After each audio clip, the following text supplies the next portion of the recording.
You're at your own dinner table, and for the third time this month, the conversation has drifted quietly toward you. Not to you, about you. Your son asking your daughter in a lowered voice whether you should really be driving anymore, whether the stairs are becoming a problem, whether someone should check in more. Nobody has asked you a single question directly. Today's story isn't about the diagnosis itself, it's about the 6 months after it, when the hardest part wasn't the tremor, it was watching the people who loved her start speaking about her like she'd already left the room. This is Miriam, in her own words.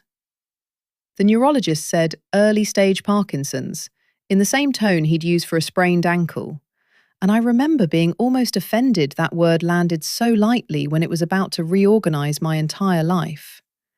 I'm 66. I taught middle school science for 31 years, the kind of job where your hands are always doing something. Chalk, lab equipment, a kid's science fair volcano that wouldn't stop foaming.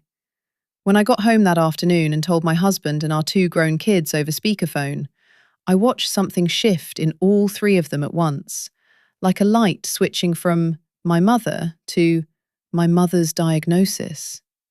I hadn't changed, the sentence in the room had.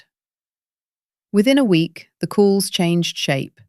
My daughter started asking if I'd been getting enough rest, instead of asking what I actually thought about anything. My son, who used to argue with me about politics for sport, started agreeing with everything I said, the way you agree with someone you're worried might break. Nobody said the word fragile. Nobody had to. I could hear it underneath every sentence, and I understood, even through my own fear, that they weren't wrong to be scared. I was scared too, but I was watching my whole identity get quietly reassigned from person to patient in real time, and no one had asked my permission. Susan Sontag wrote, in a book about illness I read decades before I ever needed it personally, that everyone holds dual citizenship, the kingdom of the well and the kingdom of the sick, and that sooner or later we're all obliged to identify as citizens of the second. What she didn't need to write for a healthy audience is that your family gets a passport to that second kingdom, whether they ask for one or not. And sometimes they move there faster than you do, out of love, and start speaking its language for you before you've decided you live there full time. So at the next family dinner, when my son started that same soft-voiced check-in, that lowered register reserved for the newly fragile, I stopped him. Not sharply. I said, I have a diagnosis. I don't have a demotion. Ask me things you'd have asked me in March. It landed harder than I meant it to.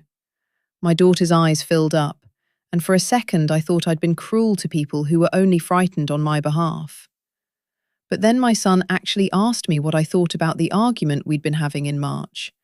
A real question, not a careful one, and something in the room eased with me. I still substitute teach 2 mornings a week. My hands shake sometimes when I'm writing on the board now, and I've stopped pretending that's nothing. A few of my 8th graders have asked about it directly, which I actually prefer to my own family's careful silence, because kids ask the question instead of quietly deciding the answer for you. I tell them the truth in about 1 sentence, and we move on to photosynthesis. It turns out that's most of what I wanted from the adults in my life too. 1 honest sentence, then back to whatever we were already talking about.